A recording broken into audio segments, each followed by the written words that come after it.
السلام علیکم ورحمۃ اللہ وبرکاتہ۔ الحمد للہ والصلاة والسلام علی رسول اللہ واشهد ان لا الہ الا اللہ واشهد ان محمدا عبدہ ورسولہ، اما بعد۔ سیرت کا درس اللہ رب العالمین کی توفیق سے جو ایک زمانے سے چل رہا ہے، اس کا کچھ حصہ آج ہم اور آپ کور کرنے کی اور سیکھنے کی کوشش کرتے ہیں۔ تو آئیے سوال و جواب ہی کے انداز میں اس درس کی ابتدا اور شروعات کرتے ہیں۔ آپ میں سے کون بتا سکتا ہے کہ زینب بنت خزیمہ رضی اللہ تعالی عنہا کا نماز جنازہ کنہوں نے پڑھایا؟ زینب بنت خزیمہ رضی اللہ تعالی عنہا کا نماز جنازہ کس نے پڑھایا؟ جو چاہے مائک سے جواب دے اور جو چاہے ٹیکسٹ کے ساتھ دے جواب۔ کون بتا رہے ہیں؟ زینب بنت خزیمہ رضی اللہ تعالی عنہا کا جنازہ، جزاک اللہ خیرن، جواب بالکل درست آیا ہوا ہے۔ ہمارے اور آپ کے نبی جناب محمد الرسول اللہ صلی اللہ علیہ وآلہ وسلم نے زینب بنت خزیمہ کے علاوہ آپ صلی اللہ علیہ وسلم نے اپنی کس بیوی کا نماز جنازہ پڑھایا؟ زینب بنت خزیمہ کے علاوہ اللہ کے نبی صلی اللہ علیہ وسلم نے اپنی کس بیوی کا نماز جنازہ پڑھایا؟ خدیجہ رضی اللہ تعالی عنہ کا، خدیجہ رضی اللہ تعالی عنہ، سودا۔ اور کوئی جواب؟ ایک بھی جواب صحیح نہیں آیا ہے۔ اور کوئی؟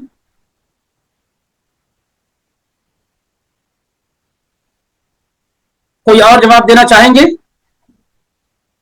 اپنی بیویوں میں نبی صلی اللہ علیہ وسلم کی 11 بیویاں تھیں نا، 11 بیویوں میں آپ صلی اللہ علیہ وسلم نے اپنی کتنی بیویوں کا نماز جنازہ پڑھایا؟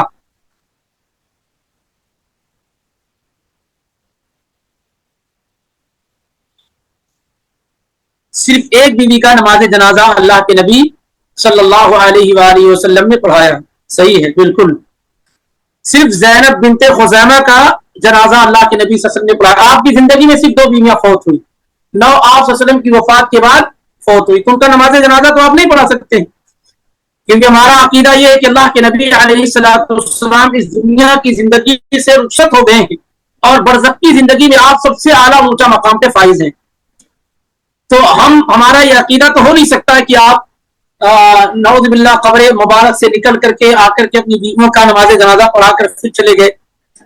تو آپ صلی اللہ علیہ وسلم کی زندگی میں 2 ہی بیویاں فوت ہوئی، ایک خدیجہ بنت خویلد رضی اللہ تعالی عنہ، ہماری اور آپ کی ماں ام المومنین، اور دوسری بیوی آپ صلی اللہ علیہ وسلم کی زینب بنت خزیمہ۔ آپ صلی اللہ علیہ وسلم نے جن کا نماز جنازہ پڑھایا وہ صرف زینب بنت خزیمہ ہے اپنی بیویوں میں۔ یہ صحیح ہے کہ خدیجہ بنت خویلد رضی اللہ تعالی عنہ بھی آپ کی زندگی میں فوت ہوئی تھی، لیکن آپ نے ان کا نماز جنازہ نہیں پڑھایا، کیونکہ اس زمانے میں اس وقت نماز جنازہ مشروع نہیں ہوا تھا۔ ان کی وفات چونکہ مکے ہی میں ہوئی تھی، تو اس زمانے میں اس وقت نماز جنازہ مشروع نہیں ہوا تھا۔ اس وقت نماز جنازہ اللہ تعالیٰ نے نہیں بیان کیا تھا، اس لیے ان کو ویسے ہی دفن کر دیا گیا بغیر نماز جنازہ کے، بغیر نماز جنازہ کے۔ تو جن کا آپ صلی اللہ علیہ وسلم نے اپنی بیویوں میں نماز جنازہ پڑھایا ہے وہ ونلی ون زینب بنت خزیمہ رضی اللہ تعالی عنہ۔ زینب بنت خزیمہ رضی اللہ تعالی عنہ کا جو تعلق ہے، اچھا یہ بتائیں کہ آپ صلی اللہ علیہ وسلم کی بیویاں جو 9 تھیں، ان میں ایک بیوی کو ام المساکین کہا جاتا تھا۔ کن کو ام المساکین کہا جاتا تھا؟ ام المساکین کن کو کہا جاتا تھا؟ ام سلمہ، زینب بنت خزیمہ۔ زینب بنت خزیمہ ہی کو ام المساکین کہا جاتا تھا، زینب بنت خزیمہ ہی کو ام المساکین کہا جاتا تھا۔ اب انہی کے بارے میں ہم بڑے ہی مختصر انداز میں جاننے اور پڑھنے کی کوشش کرتے ہیں۔ ان کا نام زینب، ان کے والد کا نام خزیمہ اور دادا کا نام الحارث اور بن عبداللہ بن عمر بن عبد مناف ہے۔ زینب بنت خزیمہ بن حارث بن عبداللہ بن عمرو بن عبد مناف، یعنی اللہ کے نبی صلی اللہ علیہ وسلم کے خاندان سے آگے جا کر کے مل جاتی ہیں، اور ان کو جاہلیت کے زمانے ہی سے ام المساکین کہا جاتا تھا، جاہلیت کے زمانے ہی سے ان کو ام المساکین کہا جاتا تھا۔ اور یہ مکہ ہی میں، صحیح بات یہ ہے کہ یہ مکہ ہی میں مسلمان ہو گئی تھی، اور سب سے پہلے ان کا نکاح کن کے ساتھ ہوا ان میں اختلاف ہے۔ کہا جاتا ہے کہ پہلا نکاح ان کا اللہ کے نبی صلی اللہ علیہ وسلم کے صوفی کے لڑکے عبداللہ بن جہش کے ساتھ ہوا۔ یہ زینب بنت جہش کے بھائی تھے، نبی صلی اللہ علیہ وسلم کے بعد میں صالح بھی ہو گئے، تو صفیہ رضی اللہ تعالیٰ عنہ کے لڑکے تھے یہ۔ تو کہا جاتا ہے کہ سب سے پہلے نکاح زینب بنت خزیمہ رضی اللہ تعالیٰ عنہ کا عبداللہ بن جہش رضی اللہ تعالیٰ عنہ سے ہوا۔ پھر اس کے بعد زینب رضی اللہ تعالیٰ عنہ کا نکاح طفیل بن حارث بن عبد المطلب سے ہوا۔ یہ بھی اللہ کے نبی علیہ الصلوۃ والسلام کے کزن ہیں، طفیل بن حارث بن عبد المطلب سے ہوا۔ پھر جب ان کی وفات ہو گئی تو عبیدہ بن حارث بن عبد المطلب ان کے بھائی طفیل کے، ان سے ہوا۔ اور غزوہ بدر میں وہ شہید ہو گئے تھے، یعنی غزوہ بدر میں جو 3 لوگ کافروں کے مقابلے کے نکلے تھے ان میں عبیدہ رضی اللہ تعالیٰ عنہ کو زخم لگا تھا، اور اسی زخم میں کیا ہے وہ پھر شہید ہو گئے تھے۔ غزوہ بدر میں ہم پڑھ چکے نا کہ 3 لوگ کافروں کے مقابلے کے لیے نکلے تھے، سب اللہ کے نبی کے خاندان کے تھے۔ ایک آپ کے چچا حمزہ بن عبد المطلب، دوسرے آپ کے داماد اور آپ کے چچا زاد بھائی علی بن ابی طالب، اور تیسرے آپ کے چچا زاد بھائی عبیدہ بن حارث بن عبد المطلب، عبیدہ بن حارث بن عبد المطلب۔ تو یہ تینوں جو نکاح ہوا، جن سے نکاح ہوا زینب بنت جہش رضی اللہ تعالیٰ عنہ کا، ان میں سے 2 آپ کے چچا زاد بھائی ہوئے اور ایک پھوپھی زاد بھائی، عبداللہ بن جہش یہ پھوپھی زاد بھائی۔ پھر اس کے بعد ان کا نکاح طفیل بن حارث بن عبد المطلب سے، پھر ان کی وفات کے بعد عبیدہ بن حارث بن عبد المطلب سے نکاح ہوا، اور پھر ان کی شہادت کے بعد اللہ کے نبی صلی اللہ علیہ وآلہ وسلم نے ان سے نکاح فرمایا، ان سے کیا ہے نکاح فرمایا۔ اب یہ سوال یہ کہ نکاح کب ہوا، اللہ کے نبی صلی اللہ علیہ وسلم نے ان سے نکاح کب فرمایا؟ اس سلسلے میں واللہ عالم زیادہ درست اور صحیح بات یہ معلوم ہوتی ہے کہ اللہ کے نبی علیہ الصلوۃ والسلام نے سن 3 ہجری میں ام المومنین زینب بنت خزیمہ رضی اللہ تعالی عنہ سے نکاح فرمایا۔ زینب بنت خزیمہ رضی اللہ تعالی عنہ سے سن 3 ہجری میں اللہ کے نبی صلی اللہ علیہ وآلہ وسلم نے ان سے نکاح فرمایا۔ اور یہ کتنے دنوں تک اللہ کے نبی علیہ الصلوۃ والسلام کے پاس رہی؟ حافظ ابن حجر رحمہ اللہ نے کہا 2 یا 3 مہینے۔ حافظ ابن حجر رحمہ اللہ کی تحقیق کے مطابق زینب بنت خزیمہ رضی اللہ تعالی عنہ اللہ کے نبی صلی اللہ علیہ وسلم کے عقد نکاح میں 2 یا 3 مہینے تھی، اور اس کے بعد ان کی وفات ہو گئی۔ زیادہ سے زیادہ جو قول ذکر کیا گیا ہے، جو امام ابن سعد وغیرہ نے ذکر کیا ہے کہ وہ اللہ کے نبی صلی اللہ علیہ وسلم کے پاس 8 مہینے تک تھی۔ یہ سب سے زیادہ قول، سب سے لمبا ٹھہرنے کا قول یہی ذکر کیا گیا ہے۔ واللہ اعلم بالصواب۔ بہرحال 2 سے 3 مہینے سے 2 مہینے سے لے کے 8 مہینے کے درمیان یہ اللہ کے نبی صلی اللہ علیہ وسلم کے پاس تھی، اور اس کے بعد کیا ہے ان کی وفات ہو گئی۔ اللہ کے نبی علیہ الصلوۃ والسلام نے ان کی نماز جنازہ پڑھائی، اور بقیع کے اندر، بقیع الغرقد کے اندر ان کی تدفین ہوئی۔ اور یہ سب سے پہلی بیوی ہیں آپ صلی اللہ علیہ وسلم کی جن کو بقیع کے اندر کیا ہے دفن کیا گیا۔ اور جس وقت ان کی وفات ہوئی اس وقت ان کی عمر 30 سال کے قریب تھی، یعنی جس وقت زینب بنت خزیمہ رضی اللہ تعالی عنہ کی وفات ہوئی اس وقت ان کی عمر تقریباً 30 سال کے قریب تھی۔ یہ بڑا ہی مختصر تعارف ہے زینب بنت خزیمہ رضی اللہ تعالی عنہ کا۔ ظاہر ہے کہ ان کی بڑی خدمات اس اعتبار سے رہی ہیں کہ مکہ میں اسلام لے آئی، اور لوگوں کی خدمت کرنے کے اعتبار سے بڑی معروف اور مشہور تھی۔ یہ فقراء اور مساکین، محتاج، بھوکے، ضرورت مند، ان تمام لوگوں کی یہ پناہ گاہ تھی۔ اسی وجہ سے جاہلیت ہی کے زمانے میں سے ان کو ام المساکین کے لقب سے ملقب کیا گیا. کہا جاتا ہے 6 سال کی عمر سے ہی ان کا رجحان مساکین کی خدمت کرنا, ان کا خیال رکھنا, یہ ساری کی ساری چیزیں تھیں, یہاں تک کہ وہ اس دنیا سے کیا ہے رخصت ہو گئی. تو یہ بڑا ہی مختصر تعارف ہے سیدہ زینب بنت خزیمہ رضی اللہ تعالی عنہا کا. اور فضیلت کی بات ان کی یہ ہے بیویوں میں جو ایک نمایاں ہے معاملہ ان کا, ایک نمایاں معاملہ ان کا ہے, وہ ایک اس اعتبار سے کہ اللہ کے نبی صلی اللہ علیہ وسلم کے پاس بہت تھوڑے وقت تک نہیں. دوسرا بڑی فضیلت جو ان کے لیے ہے وہ یہ کہ اللہ کے نبی نے ان کو کفن دیا, اور آپ صلی اللہ علیہ وسلم نے ان کی نماز جنازہ پڑھائی. 11 بیویوں میں آپ نے ایک ہی بیوی کی نماز جنازہ پڑھائی, اور وہ جو ہے زینب بنت خزیمہ رضی اللہ تعالی عنہا ہے. آپ خود قبر کے اندر اترے, آپ کے ساتھ 2 اور ان کے قریبی لوگ تھے, یہ قبر کے اندر کیا ہے اترے, اور اس طریقے سے ان کی تدفین کا عمل کیا ہے مکمل ہوا اللہ رب العالمین کی توفیق سے. تو آپ صلی اللہ علیہ وسلم کی بیویوں میں زینب بنت خزیمہ رضی اللہ تعالی عنہا کا جو تعارف ملتا ہے وہ بہت مختصر ملتا ہے. اس کی وجہ یہ ہے کہ انہوں نے بہت کم لمحے اللہ کے نبی صلی اللہ علیہ وسلم کے ساتھ گزارے, لیکن جتنے بھی لمحے وہ اللہ کے نبی صلی اللہ علیہ وسلم کے ساتھ رہیں, وہ لمحات بڑے قیمتی اور بڑے ہی اہم رہے, اور ان کی خدمات دین کے لیے لوگوں کے لیے بڑی اہم رہی ہیں. اس وجہ سے ان کو نبی صلی اللہ علیہ وسلم کی بیوی میں ایک خاص مقام حاصل تھا کہ ام المساکین کے نام سے ان کو جانا اور پہچانا جاتا تھا. اور اس طریقے سے یہ بڑا ہی مختصر درس آج کا سیرت کے موضوع پہ یہ بھی مکمل ہوا. اگر کوئی اہم سوال وغیرہ ہے تو کیا جا سکتا, خاص طور سے اگر درس کے متعلق ہے.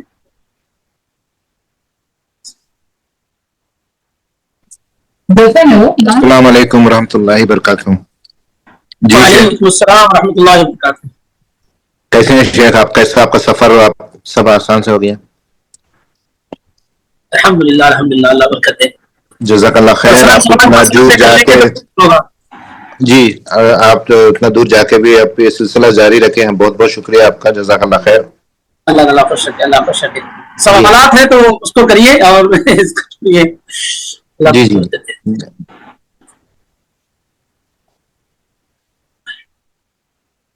السلام علیکم شیخ. وعلیکم السلام ورحمۃ اللہ. شیخ یہ جو حرف مقطعات جو دکانوں میں لگاتے ہیں برکت حاصل کرنے کے لیے, جی تھوڑا اس کے اوپر وضاحت کرے شیخ. جزاکم اللہ خیرن. دیکھیے قرآن کو یا قرآن کے حروف کو, قرآن کی آیات کو کہیں پر لٹکانا اس انداز سے, یہ نہ اللہ کے نبی صلی اللہ علیہ وسلم کا طریقہ رہا ہے, نہ صحابہ کا طریقہ رہا ہے. قرآن کا پڑھنا یہ برکت کا سبب ہے, قرآن کا لٹکانا یہ برکت کا سبب نہیں ہے. بلکہ بسا اوقات قرآن لٹکانے کی وجہ سے کیا ہے, قرآن کی بے حرمتی ہوتی ہے. قرآن کی آیات آپ لٹکائے ہوئے ہیں, اور وہاں جھوٹ ہے, مکر ہے, فریب ہے, سب قرآن کو لٹکا کر کے آپ بول رہے ہیں. تو قرآن کی جو آیات لٹکانے کے متعلق, چاہے آیت الکرسی ہو, جو دوسری آیات ہیں, چاہے برکت کے واسطے ہوں یا شیطان سے حفاظت کے واسطے ہوں یا ٹونے اور ٹوٹکے سے بچنے کے واسطے ہوں, یہ ساری کی ساری چیزیں درست اور صحیح نہیں ہیں. بلکہ قرآن کا پڑھنا, اسے یاد کرنا, اس کے مطابق عمل کرنا, یہ برکت کا سبب اور ذریعہ ہے. اگر کوئی آدمی واقعی اپنی دکان میں, اپنے کاروبار میں برکت چاہتا ہے تو قرآن کے مطابق زندگی گزارے, قرآن کی تلاوت کرے, قرآن پر عمل کرے, قرآن کو یاد کرے, باذن اللہ اس کی دکان میں نہیں, اس کی تمام چیزوں میں برکت ہوگی. لیکن قرآن کو نہ پڑھنا, قرآن کو یاد نہ کرنا, قرآن کے مطابق عمل نہ کرنا, اور یہ سمجھنا کہ قرآن کو لٹکا لیں گے برکت ہوگی, یہ سب جو بنیاد اور بےہودہ چیزیں ہیں, اس سے بچنے کی مکمل کوشش کرنی چاہیے. اور ایک معنی میں دین کے اندر کیا ہے, ایک نئی زیادتی کہی جائے گی. اس لیے اس طرح کی تمام چیزوں سے مکمل طور سے بچنا چاہیے. بلکہ جہاں بھی اس طرح سے لکھا ہوا, آپ حرمین میں بھی دیکھتے ہوں گے کہ یہ آیات بہت ساری جگہوں پر لکھی ہوئی ہیں. ایسا نہیں کہ وہ اتفاقی مسئلہ ہے علماء کے درمیان, بہت ساری ایسی چیزیں ایسی جگہوں پر بھی موجود ہوتی ہیں جو حقیقت میں درست اور صحیح نہیں ہوتی ہیں. اگر ان چیزوں میں خیر اور بھلائی ہوتی تو اللہ کے نبی صلی اللہ علیہ وسلم ضرور اس کی طرف رہنمائی فرماتے, صحابہ ضرور اس کے مطابق کیا ہے زندگی گزارتے. وہ بھی اپنے ہاتھوں سے لکھنے والے تھے, لیکن کہیں انہوں نے قرآن کو اس طریقے سے لکھ کر لٹکایا نہیں, بلکہ قرآن کو پڑھنے, سیکھنے, سمجھنے, اسی کو وہ برکت کا ذریعہ سمجھتے تھے. تو حروف مقطعات کو میں نے دیکھا بہت سارے لوگ لکھ کے لٹکائے ہوتے ہیں, اپنی دکانوں میں، وہ سب فضول اور بے بنیاد چیزیں ہیں، اس سے بچنا چاہیے. کسی بھی غرض، کسی بھی مقصد کے لیے لٹکایا گیا ہو، یہ درست اور صحیح نہیں ہے. اللہ عالم. جزاک اللہ خیر شیخ. اور ایک ڈاؤٹ ہے شیخ، جی. حروف مقطعات کا علم نبی کریم صلی اللہ علیہ وسلم کو علم تھا کیا اس کا؟ نہیں علم تھا. اللہ کے نبی صلی اللہ علیہ وسلم کو بھی اس کا علم نہیں تھا، کیونکہ نبیوں انبیاء کی ذمہ داری یہ ہوتی ہے کہ جو کچھ اللہ تعالیٰ بیان کرے وہ لوگوں تک پہنچا دے، بیان کر دیں. اور ایسی بہت ساری چیزیں ہیں جس کا علم اللہ کے نبی صلی اللہ علیہ وسلم کو نہیں تھا. اللہ کے نبی صلی اللہ علیہ وسلم کو انہی چیزوں کا علم ہوتا تھا جو اللہ تعالیٰ بیان کرتا تھا. اسی لیے جب جبریل علیہ السلام نے قیامت کے بارے میں پوچھا تو اللہ کے نبی صلی اللہ علیہ وسلم نے کہا کہ جس سے پوچھا جا رہا ہو پوچھنے والے سے زیادہ نہیں جانتا ہے. اگر اللہ کے نبی صلی اللہ علیہ وسلم نے جب آپ سے ایمان کے بارے میں پوچھا گیا تو آپ نے بتایا، آپ سے اسلام کے بارے میں پوچھا گیا تو آپ نے بتایا، آپ سے احسان کے بارے میں پوچھا گیا تو آپ نے بتایا، آپ سے قیامت کی نشانیوں کے بارے میں پوچھا گیا تو آپ نے بتایا. لیکن قیامت کب آئے گی؟ جب آپ سے یہ پوچھا گیا تو آپ نے کہا کہ جس سے پوچھا جا رہا ہے وہ سوال کرنے والے سے زیادہ نہیں جانتا ہے. تو اگر ان چیزوں کا علم واقعی اللہ کے نبی صلی اللہ علیہ وسلم کو ہوتا یا یہ علم لوگوں تک فارورڈ کرنا ہوتا، ڈیلیور کرنا ہوتا، تو اللہ کے نبی صلی اللہ علیہ وسلم کبھی بھی اس کو ادھورا چھوڑ کر کے نہیں جاتے. اس لیے اس سلسلے میں وہ علماء اور صحابہ کی رائے زیادہ مضبوط ہے جو یہ کہتے ہیں کہ اللہ رب العالمین ہی اللہ عالم بمرادہ منہا، اللہ ہی بہتر جانتا ہے کہ اس سے اللہ کی مراد کیا ہے. ٹھیک ہے. باقی یہ کہ اپنے اپنے طور پر لوگوں نے بیان کیا ہے. تو اللہ کے نبی صلی اللہ علیہ وسلم کو بھی حروف مقطعات کا علم نہیں تھا کہ اس کا کیا معنی و مفہوم ہے. واللہ اعلم بالصواب. حروف مقطعات کے ذریعے دعا مانگنا یہ بھی کیا کرتے ہیں لوگ، اس پر غلط طریقہ ہے. بھی حروف مقطعات سے دعا کرنا بھی غلط ہے، مکمل غلط ہے. یہ حروف مقطعات کے ذریعے سے دعا کرنا غلط ہے. اللہ کے نبی صلی اللہ علیہ وسلم نے یہ سکھایا اور بتایا ہے کہ کس طریقے سے ہم دعا کریں، کس طریقے سے ہم دعا کریں. البتہ انشاءاللہ آئندہ درس میں یہ بات آئے گی کہ جو الف لام میم نہیں، لیکن اللہ لا الہ الا هو الحی القیوم، یہ جو دوسری آیت الحی القیوم، اس کے ذریعے سے دعا مانگنی چاہیے، جو اللہ تعالیٰ کے اسماء اعظم میں سے کہے جاتے ہیں. الحی القیوم اللہ تعالیٰ کے اسماء اعظم میں سے کہے جاتے ہیں، یعنی جس کے ذریعے سے اللہ تعالیٰ کو پکارا جائے تو اللہ تعالیٰ کیا ہے، سنتا اور دیتا ہے. وہ انشاءاللہ آئندہ ہفتے میں آئیں گے. لیکن حروف مقطعات کے ذریعے سے نہ کبھی اللہ کے نبی صلی اللہ علیہ وسلم نے دعا کی ہے، نہ کبھی کسی صحابی نے دعا کی ہے، نہ اس کا کوئی ذکر موجود ہے. اس لیے حروف مقطعات کے ذریعے سے دعا کرنا یہ بھی خلاف سنت عمل ہے، یہ ثابت نہیں اللہ کے نبی صلی اللہ علیہ وسلم سے. اور جن مقاصد کے لیے ہم حروف مقطعات استعمال کرتے ہیں حقیقت میں اس کا یہ مقصد ہے ہی نہیں. حروف مقطعات کے متعلق اکثر علماء نے جو بات بیان فرمائی ہے وہ یہ ہے کہ قرآن کا معجزہ ہونا ثابت کرنا، کہ اے کفار مکہ جس قرآن کا تم انکار کرتے ہو وہ قرآن انہی الفابیٹ سے بنا ہوا ہے، تو بتاؤ تو صحیح الف لام میم کا معنی کیا ہے، الف لام را کا معنی کیا ہے. آخر تم الف لام را انہی الفاظ کے ذریعے سے تم گفتگو اور بات چیت کرتے ہو، تو اگر یہ انسان کا کلام ہے، انسانی کلام ہے، تو تم بھی بتاؤ اس کا معنی و مفہوم کیا ہے. اس لیے زیادہ درست بات وہی ہے. باقی اس کے متعلق اس طریقے سے دعا وغیرہ کرنا یہ درست اور صحیح نہیں ہے. قرآنی آیات بعض ایسی جس کے متعلق اللہ کے نبی صلی اللہ علیہ وسلم نے ابھارا کہ اس کے ذریعے سے دعا کی جائے، جیسے لا الہ الا انت سبحانک انی کنت من الظالمین. اللہ کے نبی صلی اللہ علیہ وسلم نے کہا جو اس کے ذریعے سے دعا کرتا ہے تو اللہ تعالیٰ اس کی دعا کو کیا ہے، قبول فرماتا ہے.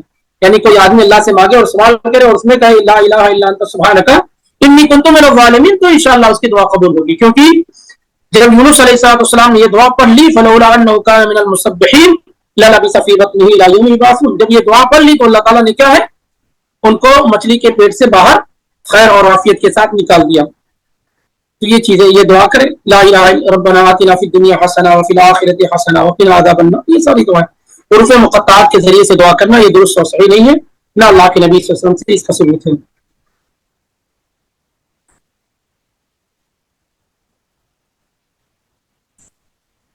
چلیے پھر ملاقات ہوتی ہے. سبحانک اللہم و بحمدک اشہد ان لا الہ الا انت استغفرک و اتوب الیک. السلام علیکم ورحمۃ اللہ وبرکاتہ. وعلیکم السلام ورحمۃ اللہ.